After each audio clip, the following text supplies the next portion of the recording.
그리스도인의 세상살이 세 번째 시간인데요. 우리 이렇게 생각해 볼 수 있어요. 하나님께서 우리를 왜 하나님의 자녀 삼으셨을까?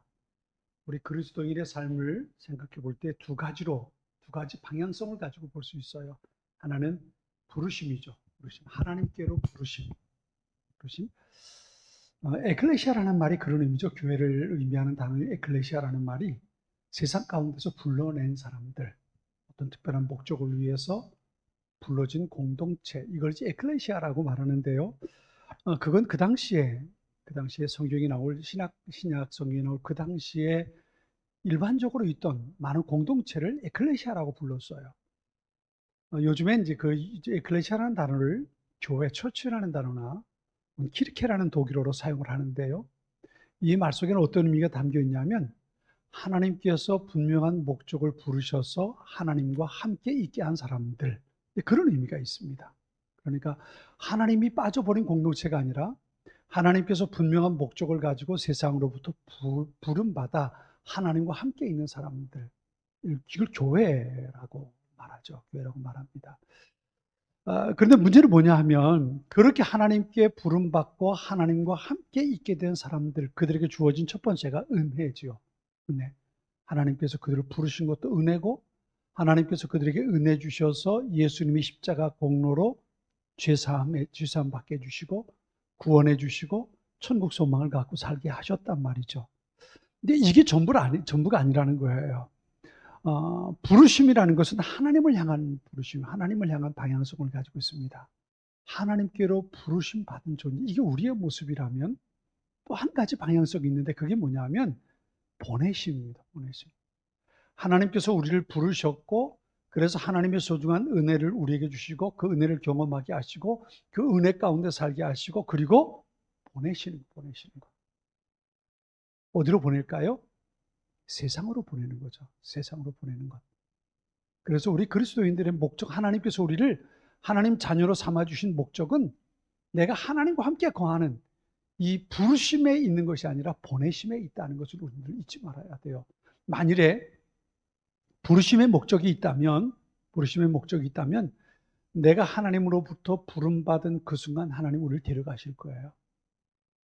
그렇잖아요. 나를 구원하시는 것에 하나님의 목적이 있다면 하나님께서 우리를 부르셔서 자녀 삼아 주신 다음에 바로 하나님 나라로 데려가실 거란 말이에요. 그런데 하나님은 우리를 부르시고 하나님의 자녀 삼아 주시고 여전히 이 땅에 살게 하셔요. 이유가 있는 거예요. 그게 뭐냐면 보내심 때문에 그래요. 보내심.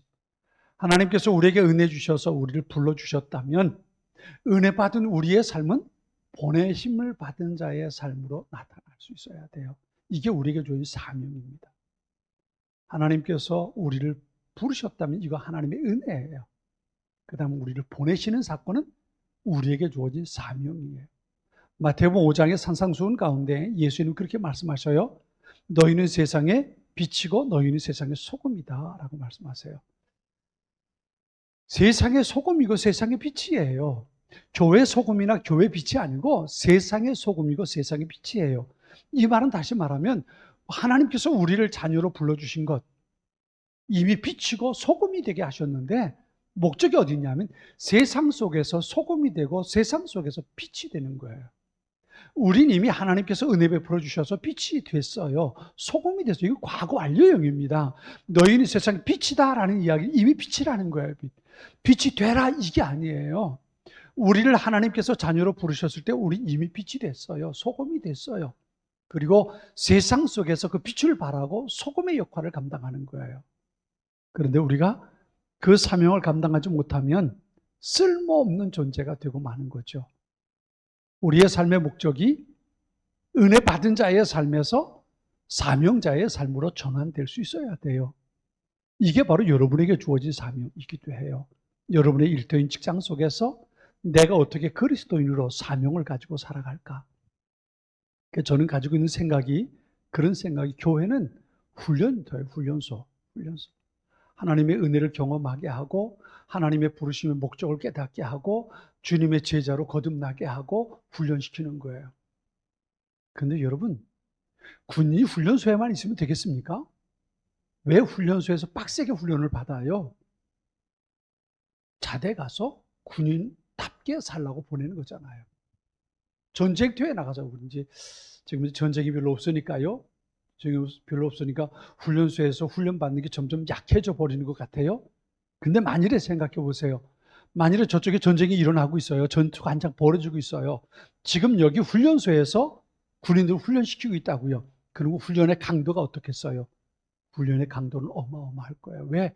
여기를 나가면 바로 전쟁터에 가야 되니까. 총 쏘러 나가야 되니까. 죽기 살기에 그 전장터로 가야 되니까. 훈련받는 과정이 굉장히 빡셀 거예요. 교회는 훈련시키는 훈련소예요. 훈련 받아서 어디로 가야 되는가? 세상으로 나가야 되는 거예요.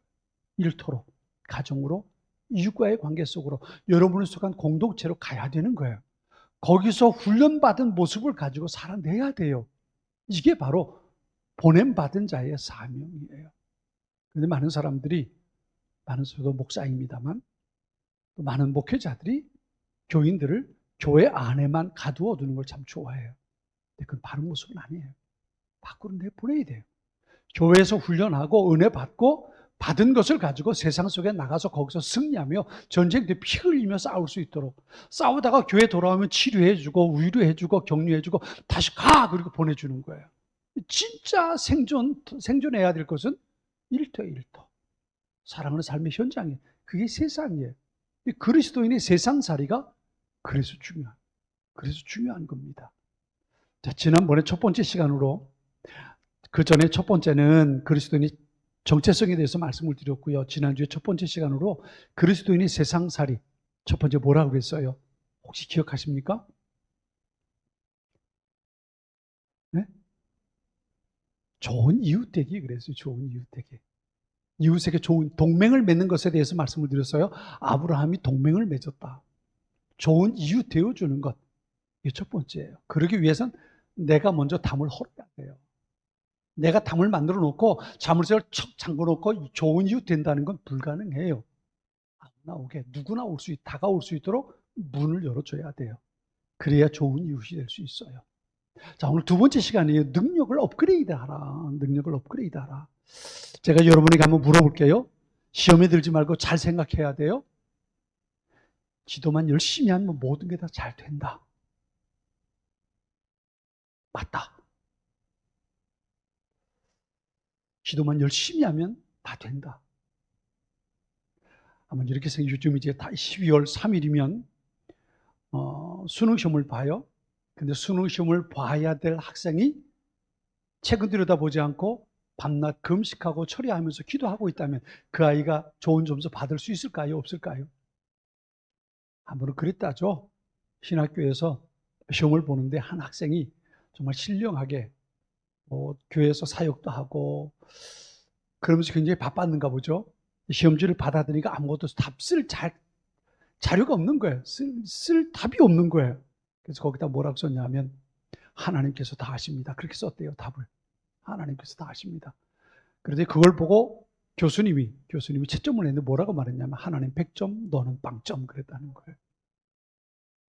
여러분, 시험을 볼 학생이라면 기도하는 것도 중요하지만 뭐 해야 돼요? 공부해야죠. 열심히 공부해야죠. 기도하지 말라는 얘기가 아니에요. 기도하면서 공부해야 돼요.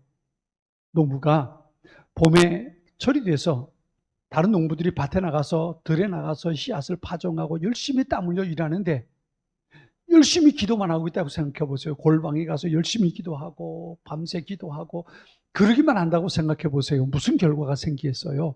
그러면 가을에 거둘 수 있는 건 아무것도 없는 거예요. 아무것도 없어요. 그렇죠? 기도만 열심히 한다고 모든 게 다 되는 건 물론 그럴 수 있어요. 하나님께서 분명히 그러실 수 있어요. 그런데 이건 특별한 케이스예요. 정말 그렇게 할 수밖에 없는 상황이 되면 하나님 그렇게 하실 수도 있을 거예요. 그렇잖아요. 사람이 이해할 수 없는 놀라운 일을, 기적이라는 것을 하나님 베풀어 주실 수 있다고요. 그럴 수 있어요. 그런데 일반적으로 그런 일은 종종 일어나지 않는다는 거예요. 않는 거예요. 내가 세상을 살아가려면 내가 열심히 기도하고 열심히 교회 안에서 사역하고 봉사하고 하는 것도 중요하지만, 열심히 성경 읽고 묵상하는 것도 중요하지만, 그것과 함께 더 중요한 것, 그게 뭐냐면 내가 세상살이에 충실해야 된다는 거예요. 내게 맡겨진 일, 여러분의 일터에서 여러분에게 주어진 과업이 있다면 그거 잘 해내야 돼요. 잘 해내야 돼요. 그거 잘 해내지 못하고, 그리고 내가 누군가에게 좋은 이웃이 될 수 있을까요? 그렇죠? 내게 맡겨진 일은 개떡같이 하면서 펑크 펑펑 내면서 다른 사람 보고 내가 당신 뭐 도와줄까라고 말하면 그 사람 뭐라 그럴까요? 그 사람이 할 수 있는 말은 한 가지예요. 니나 잘하세요. 니나 잘하세요. 전혀 덕이 되지 못하고요. 전혀 좋은 이웃이 될 수 없는 거예요. 신뢰받는 그리스도인이 되려면, 신뢰받는, 존경받는 그리스도인이 되려면 내게 맡겨진 일에 탁월한 능력을 가진 사람들이 돼야 돼요. 그러기 위해서 자기 실력을 업그레이드 해야 된다는 거예요. 내게 맡겨진 일, 직장에서 내게 맡겨진 과업, 과제, 그거 감당하기 위해서 최선을 다해서 내 능력을 업그레이드 해야 돼요. 내가 못하면 도와줄 사람들이라도 끄집어 드려야 되고요. 그것을 감당한 내 능력을 업그레이드하고 과제를 해내기 위해서 내가 어떻게 하든 열심히 정말 성실하게 해내야 된단 말이에요. 그래야 내가 내 일터 속에서 신뢰받는 직장인이 되는 거예요. 종종 학자들이나 청년들에게 제가 그런 얘기를 해요. 열심히 공부해라. 좋은 대학 들어가야 한다. 좋은 직장 들어가야 한다. 직장에서 너 승진하고 최고가 돼야 한다. 제가 그런 얘기들을 해요. 목사님은 성공지향주의 아닙니까? 누가 그러더라고요. 네, 저는 그런 바람이 있어요. 아이들이 좋은 학교 가고 좋은 성적 받아서 좋은 학교 가고 좋은 직장 들어가고 그래서 탑 올라가고 올라갈 수 있는 최고의 자리까지 올라가서 하나님께서 나와 함께 하셨습니다. 이거 한마디만 해라. 그럼 내가 평생 너를 위해 기도해 주는 것이 결코 헛되지 않는다. 사기치고 그런 사람들이 보면서 그 사람이 교인이라는 것이 얼마나 부끄러운지 말이죠. 부끄러운지. 제가 부목사 때에 전도하러 나갔는데요. 한 분을 만나서 전도하는데, 저 여기 교회에서 나왔는데, 부목사입니다. 교회 좀 나오시오. 전도지를 딱 주더니, 그 교회 다닙니다. 예, 그 교회 다닙니다. 그 교회 아무 게 있지요. 예, 우리 교회 안수입사님이거든요. 우리 교회 안수입사님입니다. 그랬더니, 그 사람이나 잘 믿으라고 그러세요. 무슨 얘기예요? 친구들 사이에 신뢰받지 못한 사람이 됐어요. 그 사람이 무슨 빛이고 무슨 소금일까요? 어떤 영향력을 끼칠 수 있을까요? 그 사람이 정말 자기 친구들에게 좋은 이웃이 될 수 있을까요? 없는 거예요. 그렇죠? 그럴 수 없는 거예요. 내게 주어진 일, 내가 맡고 있는 일들, 사람들이 주목해서 보고 있는 그 일들에 내가 탁월하게 해낼 수 있는 실력자가 될 수 있어야 돼요. 그래서 저 사람이 무슨 일이든 맡으면 안 될 것 같은데 돼. 저 사람이 일 맡아서 그럼 그건 문제 없어. 걱정하지 마. 이렇게 신뢰받는 사람들이 될 수 있어야 하는 거예요. 여러분, 아브라함 보세요. 오늘 본문에 보면 어떤 얘기가 나오냐면, 지난주에 말씀드린 것처럼 전쟁이 벌어졌어요. 소돔성에 조카 롯이 살고 있었다고요. 근데 소돔성이 전쟁에 패하니까 모든 거 다 약탈해 가고요. 롯의 가족들도 모두 포로로 끌려가는 거예요. 그 소식을 아브라함이 들었어요. 그런데 놀라운 건 오늘 본문에 보면 뭐라고 말하냐면, 아브라함이 그의 조카가 사로잡혔음을 듣고 집에서 길리고 훈련된 자 318명을 거느리고 단까지 쫓아갔다 그랬어요. 쫓아가서, 물론 자기들만 간 거 아니에요. 앞에서 말씀은 동맹한 사람들의 사병들 같이 간 거죠. 같이 쫓아가서 기습 공격을 해가지고 그들을 다 쓸어버리고 빼앗긴 거 다 뺏어오고 포로로 끌려가는 사람들 다 데려온 거예요. 롯의 가족도 찾아가지고 온 겁니다. 엄청난 대승을 이뤘어요. 상식적으로 생각해 보자고요. 어떻게 승리할 수 있었을까? 이 지금 연합군은요, 4나라 연합군입니다. 5나라 연합군과 싸워가지고 승리해가지고 그리고 가는 중이에요.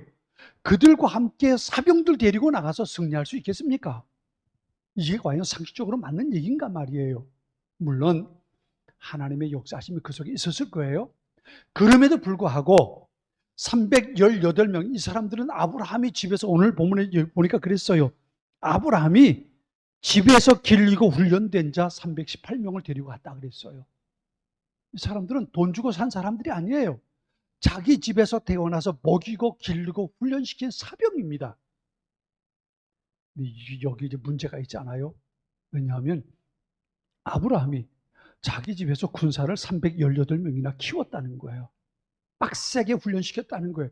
정예 용사를 만들어 놨다는 거예요. 그 전쟁에 딱 끌고 나가서 한번 대승을 거둘 수 있는 이 놀라운 능력자들로 키워놨다는, 훈련시켰다는 거예요. 이게 쉬운 일일까요? 318명이나 되는 군사를 거느릴 만큼 아브라함이 대가족을 이끌었던 거예요. 그들을 먹이고 입히고 훈련시켜서 용맹한 군사들을 만들었어요. 그리고 전쟁에 데리고 나간 거예요. 그리고 엄청난 승리를 이뤘어요. 여기서 문제가 있지 않겠습니까? 왜냐하면 창세기 12장에 보면 하나님께서 아브라함을 부르실 때 그러잖아요. 내가 네게 보여준 땅으로 가라. 그러면 내가 네게 복을 줄 거고 내 이름을 창대하게 할 거고 내가 너를 큰 민족이 되게 하겠다. 뭐 까짓거 그것까지는 좋아요. 그 다음에 뭐라고 말씀하시냐면 너를 축복하는 자에게 내가 축복해 줄 거고 너를 저주하는 자에게 내가 저주할 거다. 이게 무슨 얘기냐면요. 너를 환영하고 맞아들이는 사람을 내가 그를 축복해 줄 거고 만일에 네게 돌팔매질하거나 너를 괴롭히는 놈들이 있다면 내가 아작을 내버릴 거야. 이게 하나님의 말씀이에요. 이게 하나님의 약속입니다. 내가 너를 끝까지 책임지고 돌봐줄 거야. 누가 너를 건드리지 못하도록 내가 책임질게. 이게 하나님께서 해주신 약속의 말씀이에요. 그런데 이 약속의 말씀을 붙들고 가나안 땅에 들어온 아브라함이 318명이나 되는 사병을 집에서 키웠다는 거예요. 그럴 필요 있을까요? 하나님을 믿지 못해서 그랬어요? 하나님이 돌봐주신다고 그랬는데 하나님께서 나를 건드리는 자들 아작내 주시겠다고 하셨는데 그거 믿지 못해서 아브라함이 사병을 키웠을까요? 아니란 말이에요. 하나님께서 함께 하실 것이고 하나님께서 도우실 것을 아브라함은 믿었어요. 그럼에도 불구하고 내가 다른 사람들과 더불어 살아갈 때에 그들에게 좋은 이웃이 되고 영향력을 끼치는 이웃이 되기 위해선 내게 힘이 있어야 되겠다고 생각하는 거예요. 그래서 사병을 집에서 318명이나 되는 군사를 키우고 훈련시키고 먹이고 재우고 그랬던 거예요. 그리고 전쟁이 벌어졌을 때 그들을 통해서 대승을 거뒀어요. 그리고 나니까 그 다음에 이제 다음 주에 우리가 마지막을 보겠는데요. 그러고 나니까 그 다음에 그 지역에 있는 사람들이 아브라함을 와 하고 보는 거예요. 저 사람 보통 아니구나. 저 사람 대단하다. 그리고 보는 거예요. 우리가 일터에서 그리스도 예수 믿는 사람들이 일터에 주어진 일터에서 직장에서 내게 주어진 과업을 제대로 감당하지 못하고 내게 주어진 일들을 제대로 감당하지 못하면 좋은 이웃 될 수 없습니다. 선한 영향력 끼칠 수 없습니다. 내가 선한 영향력을 끼칠 수 있는 반경이 범위가 줄어들 수밖에 없어요. 큰 소리 친다고 될 거 아니잖아요. 그죠? 큰 소리 친다고 될 거 아니잖아요. 내가 정말 실력을 가지고 내게 주어진 일을 잘 감당하고 그 속에 하나님의 은혜와 하나님의 도우심도 있겠지요. 잘 감당하고 그리고 다른 사람들에게 내가 좋은 이웃이 되어줄 때 비로소 우리는 선한 영향력을 가진 파워맨들이 될 수 있을 거예요. 우리는 직장에서 그런 사람들이 돼야 되지 않겠습니까? 이게 우리 그리스도인들이 세상 살아가는 모습이기도 한 거예요. 세상 사람들이 뒤지는 사람이 되면 안 돼요. 그들을 리더한 리더가 돼야 돼요. 앞서갈 수 있어야 돼요. 그래, 내가 도와줄게. 당신이 도와준다면 이렇게 돼야 된단 말이에요. 그러려면 자신의 능력을 개발해야 돼요. 업그레이드 해야 돼요. 누가든지 당신이 도와준다면 그렇다면 뭐 두말할 필요 없지. 당신이 일을 맡아준다면 나 다시 걱정 안 해. 이렇게 돼야 된단 말이에요. 그만큼 되기 위해서 얼마나 많이 투자해야 되겠어요. 기도도 하고 말씀도 묵상하고 그렇게 해야 되겠지만 한쪽으로 내 실력을 업그레이드하기 위해서 얼마나 많은 시간들을 얼마나 많은 것들을 투자해야 되겠어요. 그렇죠?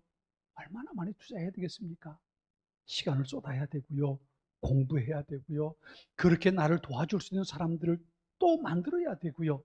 그런 노력들이 더욱 필요해요. 그런 노력 그냥 되는 대로 그냥 그러면 되지. 이게 아니에요. 내가 탁월한 능력자가 되기 위해서 최선을 다해서 나를 준비하고 훈련시키는 것. 그리고 나와 함께 도울 수 있는 또 다른 사람들을 나의 네트워크 속에 만들어가는 것. 이런 것들에 우리가 스스로 투자할 수 있어야 되는 거예요. 그래서 우리의 실력을 업그레이드해서 탁월한 능력자가 되는 것. 그때에 우리는 또 다른 사람들에게 좋은 이웃이 될 수 있고 또 그들에게 신뢰받는, 존경받는 믿음직한 이웃이 될 수 있는 겁니다. 오늘 두 번째 시간 그랬어요. 그리스도인의 세상살이, 여러분의 실력을 업그레이드 하십시오. 거기에 경제력도 투자하고요. 시간도 투자하고요. 좋은 사람들도 만나야 될 거고요. 그렇죠? 그러면서 여러분이 세상 속에서 어떻게 탁월한 그리스도인이 될 수 있을까? 다시 한번 고민해보고 방법을 찾아갈 수 있는 그런 계기가 될 수 있으면 좋겠습니다. 같이 기도하죠. 하나님,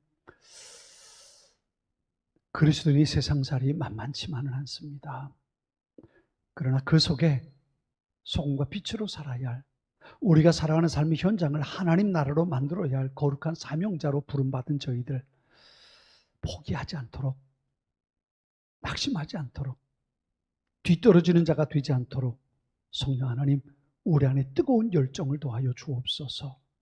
우리에게 맡겨진 일들, 직장 속에서 일터에서 우리에게 주어진 과업, 넉넉하게 감당해낼 수 있는 능력자들로, 실력자들로 주님 세워질 수 있도록 도와주시고, 그것을 위해 더욱 열심을 품고 열정을 품고 스스로의 실력을 키워갈 수 있는 하나님의 사람들 되게 하셔서 일터에 또 다른 이들에게 신뢰받고 존경받는 그런 일꾼들로, 이웃들로 세워질 수 있도록 주님 도와주시옵소서.